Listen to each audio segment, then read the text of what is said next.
by the sky with the constellations, and by the promised day, and by the witness and the witnessed.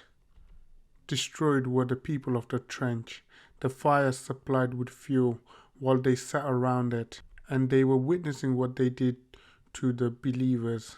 They begrudged them only because they believed in Allah the Almighty, the Praiseworthy, to whom belongs the sovereignty of the heavens and the earth. Allah is witness over everything. Those who tempt the believers, men and women, then do not repent, for them is a punishment of hell. For them is the punishment of burning. Those who believe and do righteous deeds will have gardens beneath which rivers flow. That is the great triumph. The onslaught of your Lord is severe. It is He who begins and repeats, and He is the forgiving, the loving, possessor of the glorious throne, doer of whatever He wills.